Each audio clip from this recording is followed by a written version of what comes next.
everybody. We are starting week 14 and we've got the reading Enron this week.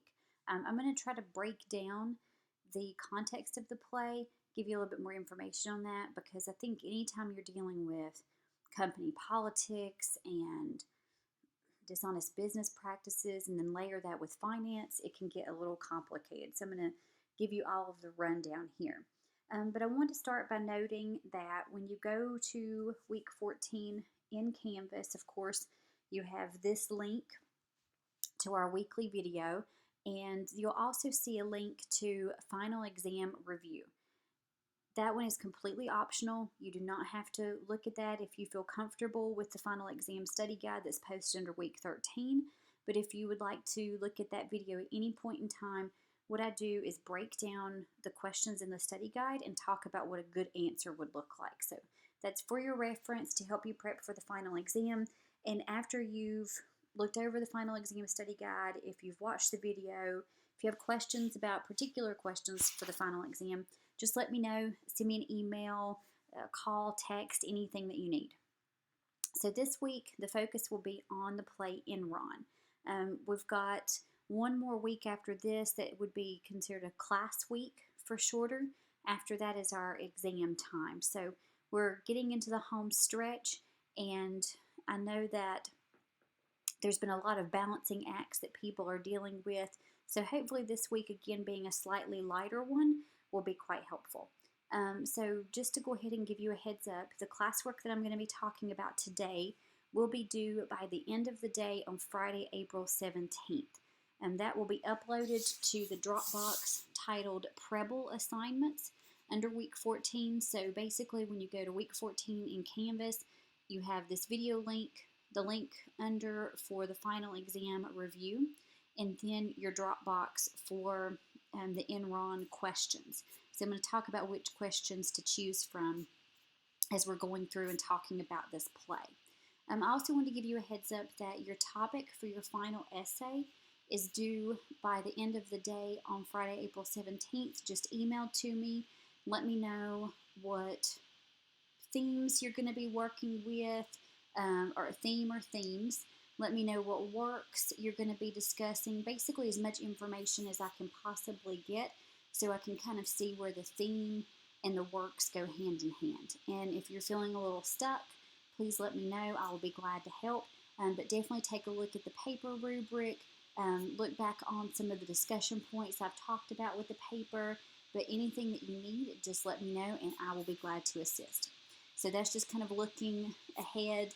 Remember that the final paper is due Friday, April 24th, end of day, and that will be our last formal class day for shorter, and then after that we'll have exams. So we're still in week 14.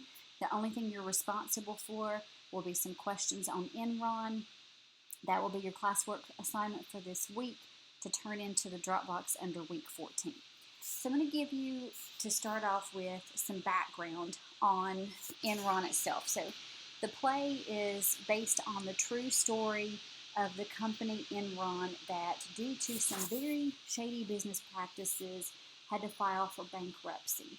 And the Enron scandal was sort of the biggest scandal of its time.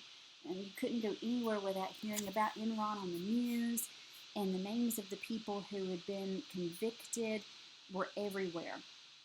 I think after that point, we've heard some other cases of companies maybe not using the most honest practices, but during its time, the Enron scandal was the scandal.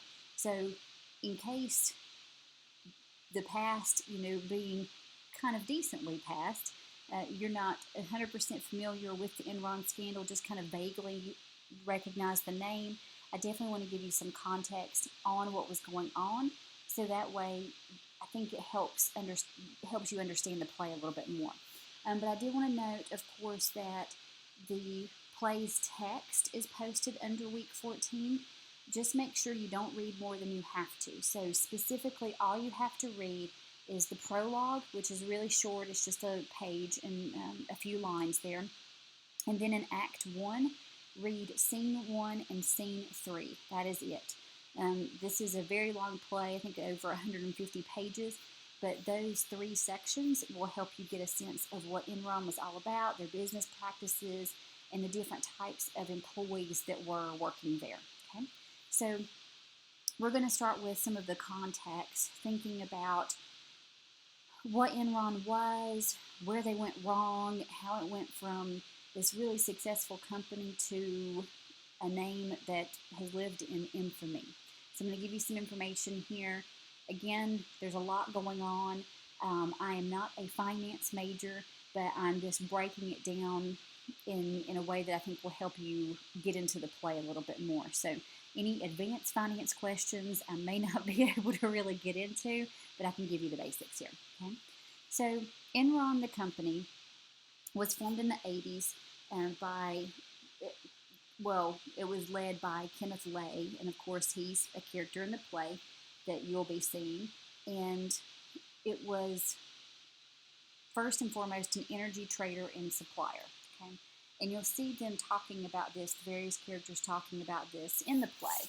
You know, this is what the company was originally designed to be. Well, Lay decided that Enron needed to branch out and also deal with trading, buying, selling, basically be part of finance. That was where the idea was that the money is, that the money's in finance. So he created the Enron Finance Corporation. He appointed Jeffrey Skilling to head it. You'll see that coming up in Act 1, Scene 3, where Lay is talking to Skilling and Claudia Rowe and deciding between the two of them who's going to be the new head of this corporation. And of course, Claudia Rowe does not get the job.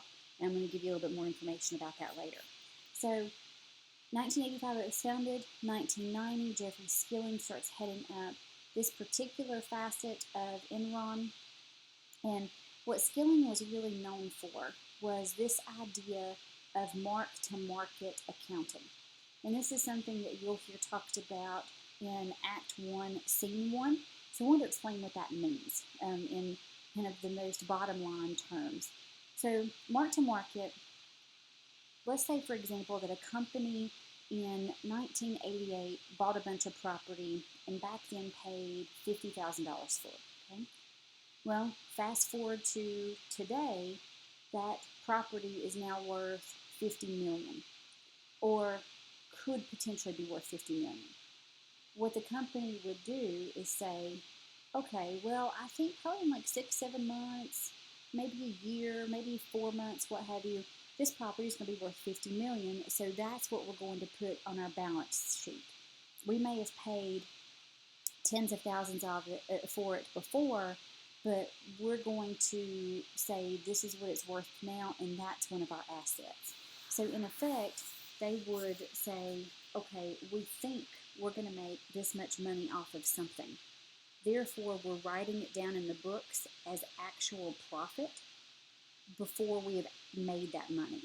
So it's almost like you saying, all right, well, I started this new job, and I know that I'm going to get a paycheck in 2 weeks. So I'm going to go ahead and spend the money in my bank account or write down my balance of my bank account with that future check there. You and I know, of course, that check is not in there. And a lot of things could happen. You could quit your job, you could get fired, something might happen, but you're already saying this money that's going to come up in the next 2 weeks, that I believe will come up in the next 2 weeks, I'm going to go ahead and say that I already have it. That is mark to market. It is perfectly, or it was perfectly legal, and at the time, big firms were making sure that this stayed on the right side of the law. And of course, we can see where that might read a little shady to say, oh, here's our money. Well, we haven't technically made it yet, but let's say that we have. But that was something that companies could do at the time, and it was considered very innovative. So mark to market was Skilling's main area, and that made him, in the minds of the people at Enron, sort of this person who's going to push the company forward and make it be really strong and really successful. So, of course, with Skilling at the helm, there's this idea of keep changing, keep adapting. We need to do this to make more money. What he does, in part, or what he helps participate in, is to create Enron Online. So, a website where you could do trading. And what Enron did to make sure that it was always making money is that no matter what transactions a person might be involved in on the website, it was either the buyer or the seller. And Enron was saying, okay, well, you can come on this website and do trades, basically buy stock in these companies, and you can feel secure that your money is safe because we're Enron. We've been around since 1985. You know that we have done a great job in the markets. Our stock prices have stayed high. We have always been profitable. Therefore, you can trust working with us. And people definitely got on board. They had so many people participating in this website. They had shareholders in the company that had great confidence. So people were literally heavily invested in Enron and trusted them. And Enron was, because of its website, because of this mark-to-market strategy, it was named America's Most Innovative Company every single year in a row from 1996 to 2001. And this was still in the 2001 honor was occurring at the same time Enron was really starting to crumble. So mark-to-market had been their standard. And it had worked to a certain point because people would buy Enron stock and say, well, this company is really profitable. Whereas mark-to-market was basically showing profits that had not been realized, and sometimes they never were. So fall of 2000, Enron is starting to feel the pinch of this strategy of saying that they have money that they actually don't yet. Okay? There is also another strategy that they started using, and it's in this bullet right here under the fall of 2001. So they started using this strategy where the company would build an asset, a power plant I gave you an example of, and go ahead and say, okay, well, I think that this power plant is going to make us $20 million. Okay, let's put that in our accounting books. So, of course, that's mark to market. We think this is what we're going to make, therefore, that's what we're saying that we have made. However, things start taking a downturn. So, they might, with this power plant, for example, not make $20 million, but make $5 million. Well, instead of saying, oh, we took a loss, unfortunately our stocks are going to lower in value a little bit, excuse me, we need to inform our shareholders, they would use creative accounting measures to make sure that the loss was unreported. And one of the things that they would do in order to hide these losses is they would build these shell companies, these companies that weren't anything, and have those shell companies absorb the loss. So it was in effect this just way of concealing this constant, we've lost $10 million here, or $20 million there, or $5 million there. And the losses that they had were huge. We're not talking about thousands, we're talking about hundreds of thousands and millions. So they kept claiming that they would make this money, therefore they had made it. Their profit projections did not live up to what they were doing, therefore they were starting to become in this constant cycle of loss that they were not telling their shareholders, because shareholders would want to start selling their stocks, which would decrease the value of the company overall. Okay? So overall, mark-to-market led them to put together these schemes that would hide the money they were losing, and the company just kept appearing to everybody to be way more profitable than it actually was. So Andrew Fastow, who you'll also see in Act 1, Scene 1, he was promoted to Chief Financial Officer of the company in 1998. And he was one of the main forerunners of hiding these losses.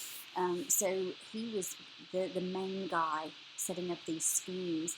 And so people who were investing in the company, people to whom the company owed money had no idea how much money Enron was losing because of Fasto's schemes.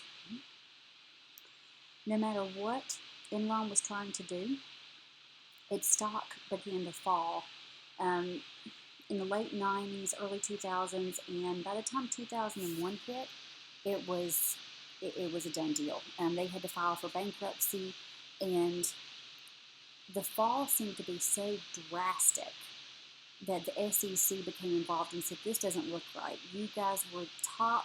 You had nothing but phenomenal profits for years and years and years. All of a sudden, you're at the bottom of the barrel. Something is not quite right here. In the middle of all that, Kenneth Lay had retired, Jeffrey Skilling had quit, and Fasto was fired. But that, of course, did not keep them away from responsibility. So the SEC investigation concluded that Enron had created these fraudulent practices to hide its losses, which is illegal. And as a result, Enron executives got charged with conspiracy, insider trading, securities fraud. So Lay, Fasto, and Skilling were all convicted, but Lay died before he served any time or before he was even sentenced. Fasto went to prison for 5 years, and he's out now. And then Skilling is still in there. He was considered sort of the big fish, the biggest orchestrator. So he is scheduled for release in another 8 years.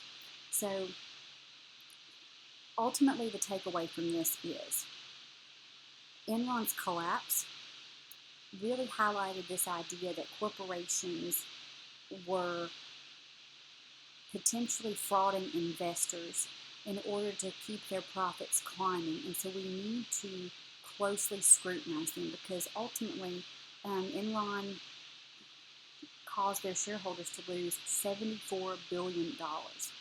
The employees of Enron, I would say most of whom probably had no idea that the practices were shady because they were lower on the totem pole, lower in the ranks. They were supposed to get pensions after they left the company. They're supposed to get retirement packages, unemployment coverage. They lost billions. And so as a result of this fraudulent activity, it hurt shareholders, it hurt their employees. It basically hurt everyone because they didn't want to admit anytime they had a loss. Okay? So this is our background information that we have on Enron.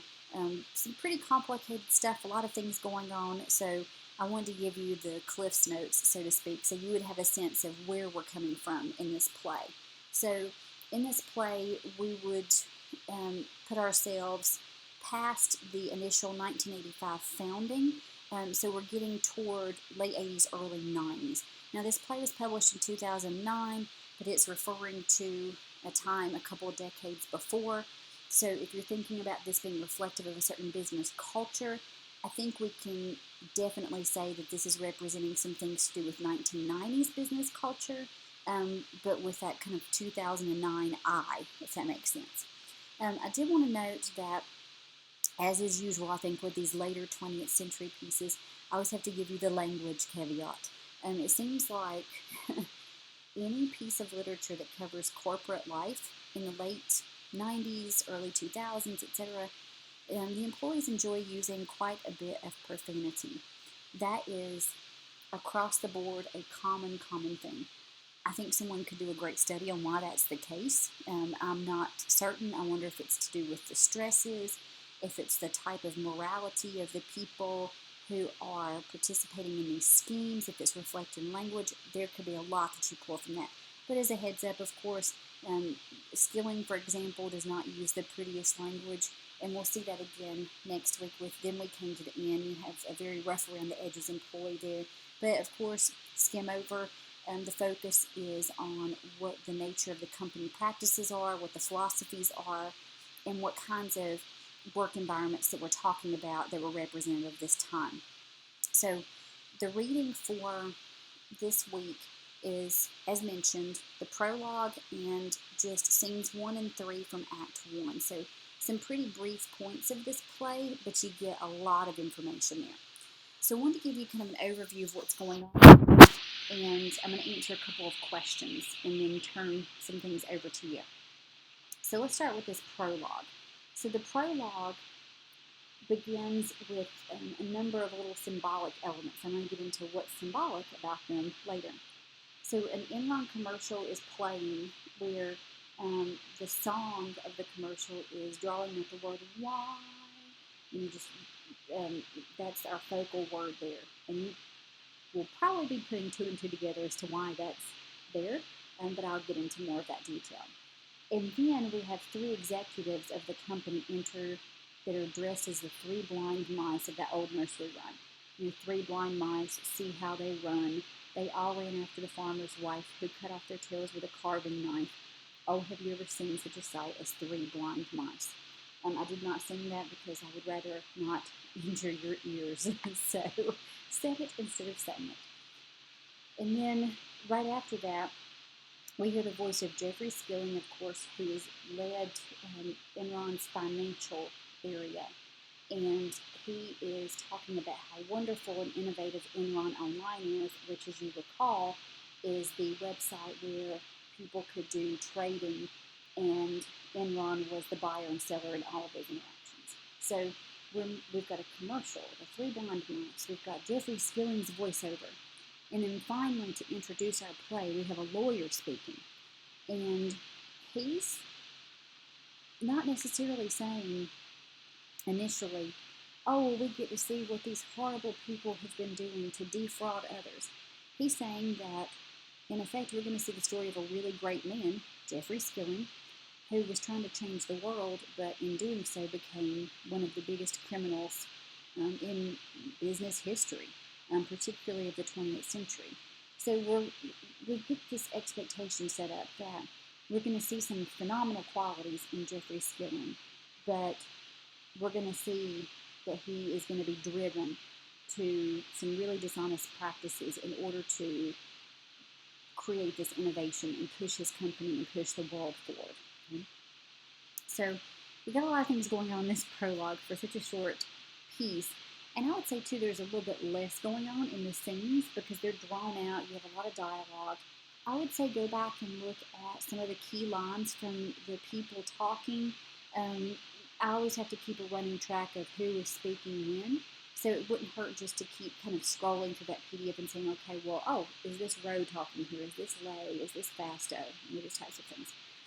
It's better to see it performed, but I think trying to find a video of this play is incredibly difficult.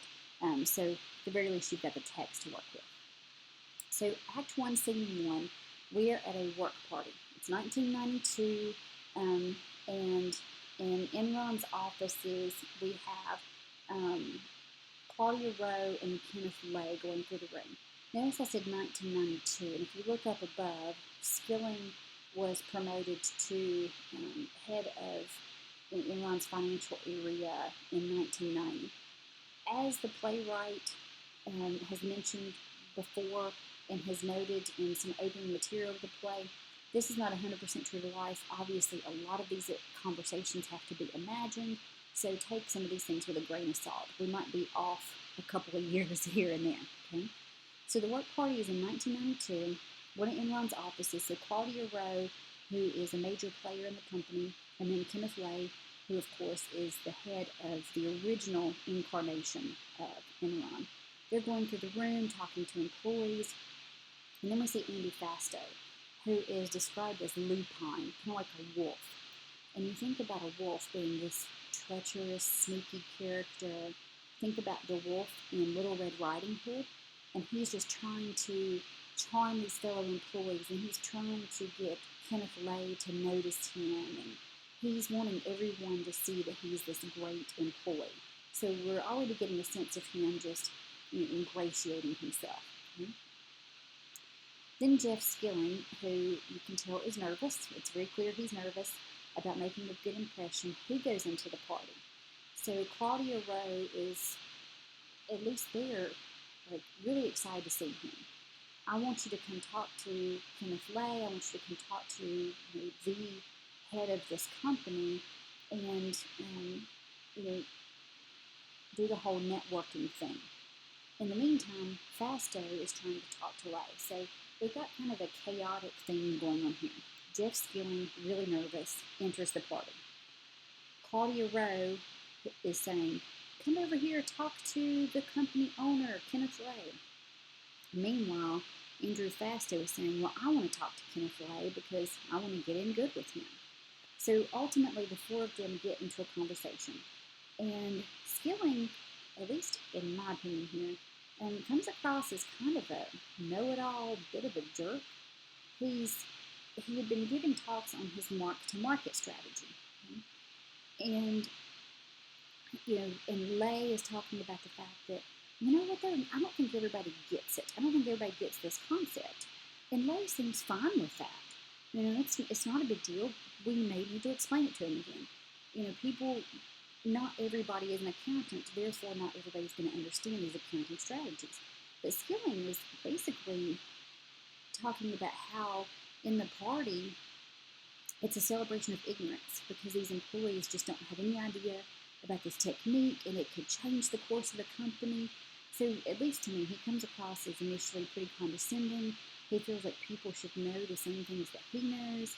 And he also has a moment where he's just kind of a jerk to Claudia Rowe. And he keeps making these jabs at her about how she was in Vogue magazine for being one of the top, most powerful women. And she was in the same list as Oprah's dog. So he just seems to be, at least this initial impression of him, is a guy who is really taking jabs at other people. So not giving off the best first impression, but we're also getting a sense of, okay, this guy, he is someone who is intent on success, bound for success, and he's kind of a jerk. This is a common figure that we see in corporations during this time period. It's this idea of, to be really powerful and to change the world, sometimes you got to step on several toes. That's a very particular brand of morality that not everybody subscribes to, but at least that is a type we see during this time period. Then we get Skilling deciding to completely step out of his prescribed role and make a speech to the employees about the benefits of mark-to-market, because he wants to make sure they know what mark-to-market means. Meanwhile, Kenneth Lay, he's the owner of the company. He should be making any speeches, but he wants people to be enjoying themselves and having a great party. But Skilling says, nope, I'm coming in. People need to hear about mark-to-market. And Fastow keeps backing him up like, yeah, it sounds great. I understand it. So Skilling does try to explain it in a way that he feels like all the employees will understand. Mm-hmm. And then finally, in the end of this scene, I feel like there's something a little eerie about it. There's this big voiceover about how happy the 90s were, and everything was so peaceful in the early 90s, and we had this new president in that, was kind of everything to everyone, pretty well liked by most everybody, and we don't have a whole lot of global conflict, and the economy's looking good. And of course, you know and I know, anytime there's a big play on things are great, things are happy, we know that they're going to come crashing down eventually. And so we close out with that. We're happy, everybody's happy. Skilling's a bit of a jerk, but the company's doing well. So now we get to Act 1, Scene 3. Of course, the president that had been so praised at the end of Act 1, Scene 1 is now being asked to testify about his affair with an intern at the White House. So we get some things that are starting to crash down a little bit. Then we see that we're in Kenneth Lay's office. And he's saying, okay, well, the current Enron president, so Lay is the CEO, current Enron president is resigning, and a replacement is needed. And so he puts Claudia Rowe and Jeff Skilling right there on the spot and says, what do you think the future of the company looks like? And this is their job interview. Whoever has the best plan is going to be the president of the company. So Claudia Rowe and Jeff Skilling both give their positions. For Rowe, it's very much like, we are an energy company. We need to make sure we stay that way. We need to expand our territory. We need to go to other places and get oil, for example. And Skilling says, no, that work is way too hard, way too violent. And I think that we need to be coming across more as middlemen in a sense. We will provide people with the means to get energy and we will facilitate that, but we're not going to go fighting people in other countries for their oil. We're going to still make sure that it's obtained, but we're not going to go get it. So, very particular ways of looking at the future of the company. He wants the company to be seen as almost like aristocratic in its approach. It's not getting its hands dirty, it is facilitating transactions. Whereas Rowe is saying, no, I think that we need to stay the course. The way that we started the company has gone really well. Why don't we keep going in that direction? If it ain't broke, don't fix it. So ultimately, though, Lay decides that Skilling should be president. He likes his approach. He thinks that it's forward-looking. He thinks it's going to push the company in the right direction. Okay? And finally, we have Lay going out to tell the company that, Skilling, in effect, that Skilling's going to be president, or that's presumably why he's leaving the office. And the scene closes out with him talking about two people affiliated with the Ford company, of course, the assembly line automobile. And he is talking about how Alfred P. Sloan was the superior thinker over Henry Ford.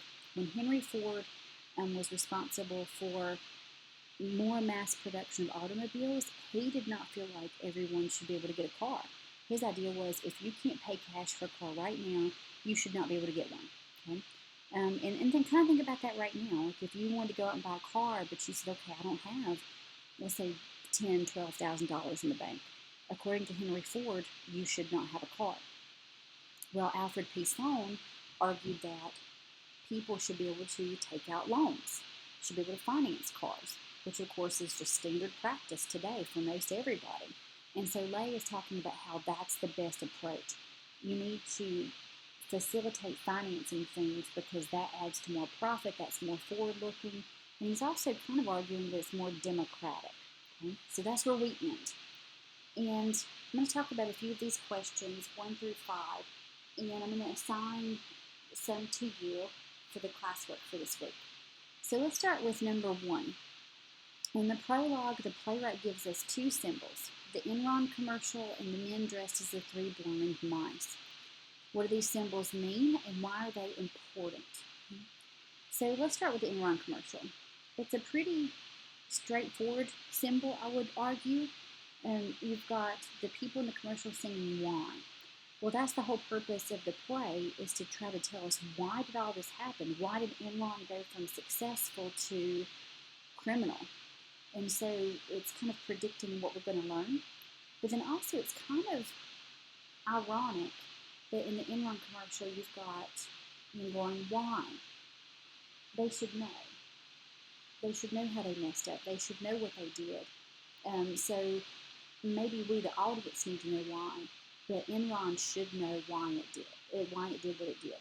So I would say that symbol refers to the purpose of the play, but it also may imply that the people in Enron did not recognize their guilt enough. Okay? Now let's talk about the three blind mice. The men coming in, they have the heads of mice and they have canes. Okay? So the three blind mice traditionally represent traitors. Okay? If we look at that old nursery rhyme, the three blind mice refer to traitors against the crown, traitors against the royalty or the ruling class at the time. So these three blind mice are traitors, but I think we're not 100% clear on who they're traitors to. If they are Enron employees, they're traitors maybe to their shareholders, they're traitors to the public, they're traitors to the investors in the company. That would be what I feel like is implied there, that these men dressed as three blind mice show us that the company was a traitor to the people who helped make it what it was. And of course, the company was a traitor to its own employees. Employees who knew nothing about these schemes lost their livelihood and lost their benefits. So I would say with these two things, that's where I would see the symbolic elements at play. I want to just talk about what's requested in the rest of these questions too. So let's start with number 2. In Act 1, Scene 1, we're introduced to Claudia Rowe, Kenneth Lay, Andrew Fastow, and Jeff Skilling.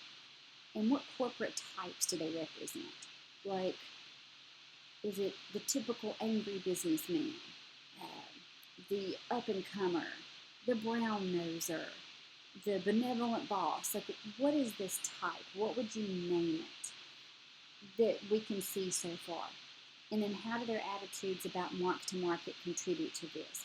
And keep in mind, for example, that Skilling says anyone who doesn't understand what mark-to-market is an idiot. And Fastow kind of agrees with him.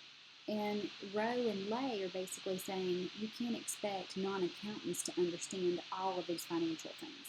So how do these attitudes maybe tie into what kind of types they are? Okay. Number 3, in Act 1, Scene 1, Skilling explains mark-to-market at the party. And how does he make this idea sound clear to his audience and appealing? So what kind of language, what kind of metaphors, what kind of examples does he give in order that anybody could understand the concept as he sees it? And what does he say that would make people think to themselves, mark-to-market sounds wonderful, I'm on board. Next, with number 4, we have Act 1, Scene 3. Lay asks Rowe and Skilling to talk about their visions for the future of Enron. What are their visions, and what do these visions say about their business philosophies? I explained in brief what Rowe and Skilling were talking about. I would say be able to expand on that a little bit more. But where do they see the company going towards? What exactly does the company need to do? And what does that say about the philosophies that Rowe and Skilling have? What do they think about the role of business in innovation? What do they think about the types of things that businesses should buy and sell? And then finally, with number 5, in the close of Act 1, Scene 3, Lay makes a speech in announcing his promotion of Skilling. What is important about his discussion of Alfred P. Sloan? I'll take this question. So I've answered question number 1, and I'll answer question number 5. So Lay making this speech, he is basically saying that everyone should be able to have access to things that they want, maybe need, even if they don't have the money at that time. That there should be almost sort of a promise to cover things. This is very important because, for one, it makes it sound like he feels like finance should be a very democratic thing. Anybody can participate. If you feel like something is above your means, you can finance it. It's also important because it gives insight into how he embraces that mark-to-market. Financing something has some similarities to mark-to-market. Because when you say, okay, I'm going to take out a loan, I'm going to finance X number of dollars, and I promise to pay that off. But I'm going to go ahead and buy this thing, assuming I'm going to pay that off. There's something very similar to that mark-to-market by saying, oh, I anticipate I'm going to have this much money in the bank, therefore I'm going to go ahead and write that down and say I'm going to have that much money in the bank. So it's this sort of prediction of financial fulfillment. And Lay is really showing them that that's where Enron is going, that it's the promise and prediction of profit, even if the profit isn't quite realized yet, because he is a Sloan man as opposed to a Ford man. Ford says, only buy what you can afford right now. Sloan says, buy what you can finance. So we've got left questions 2, 3, and 4. I'm going to be asking you to pick any 2 of those. So you can answer 2 and 3, 2 and 4, or 3 and 4.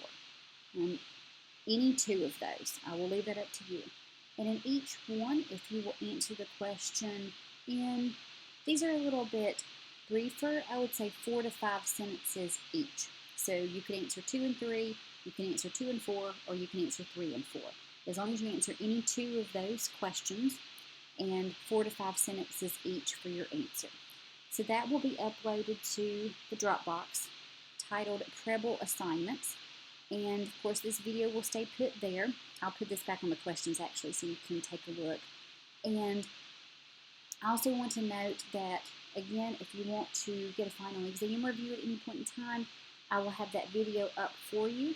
And it will also be in week 14, so look at it if you would like.